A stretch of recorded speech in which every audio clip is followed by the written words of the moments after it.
I'm Tim Whitehead, Executive Director of Galcom International Canada, and I'd like to share a story with you what God is doing around the world with Christian radio.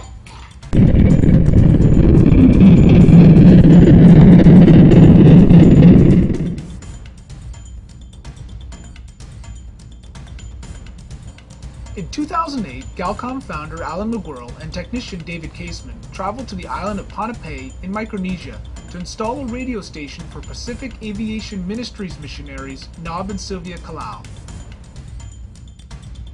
On the Kapinga you may have 500 people.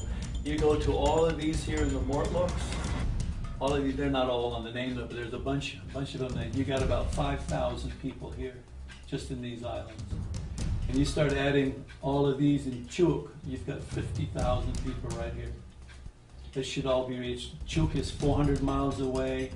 The furthest of its island is 600 miles away. But you have to remember too that the atolls, there's no runway, there's no electricity, there are no cars. It's really an isolated place. Pacific Aviation focuses on reaching the unreached on the islands of the North Pacific, reaching an area as large as the continental U.S. using planes, an orphanage, a medical ship named the Sea Haven, a printing ministry, and with Galcom's help, Christian radio. The goal was to install an FM station in the city of Colonia on the island of Pohnpei and a shortwave in order to reach all the 1,500 plus outlying islands. This presented a big challenge as the PMA base wasn't large enough to assemble a traditional shortwave antenna array. Alan and Dave were able to complete all the studio work and get the FM station on the air, but the shortwave signal missed the target area, reaching areas in Japan but missing the closer islands.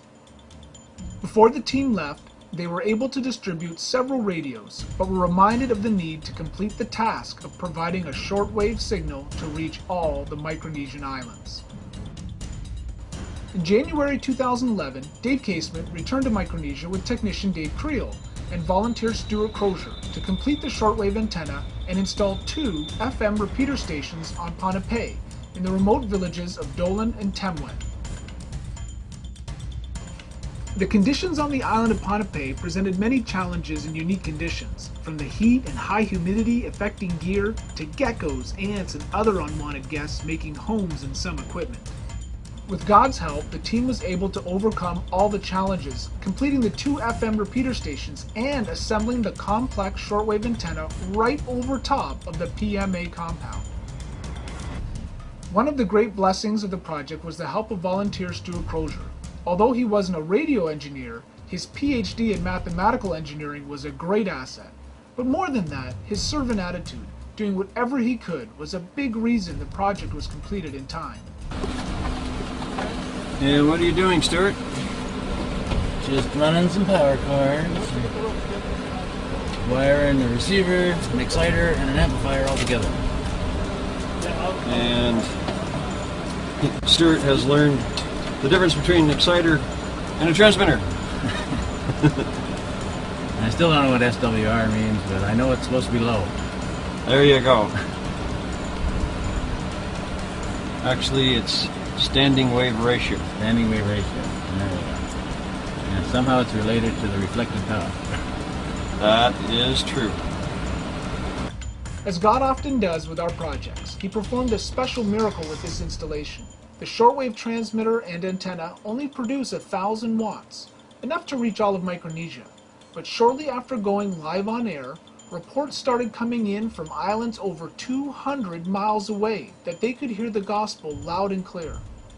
And hobbyists in California, New York, New Zealand, and Scandinavia also reported in that they had a good, clean reception of the Cross radio. And we've now also put on the air The shortwave.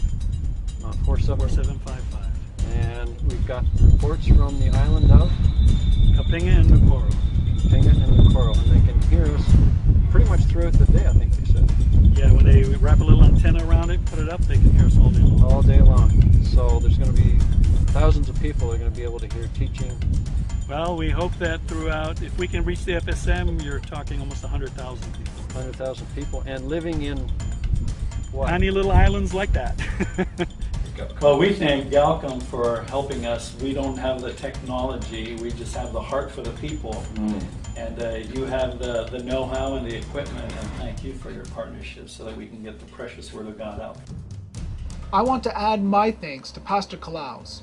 Without you praying and supporting the ministry of Galcom, there would be thousands in the North Pacific who would never have heard the gospel of Jesus Christ. Perhaps you would like to do more.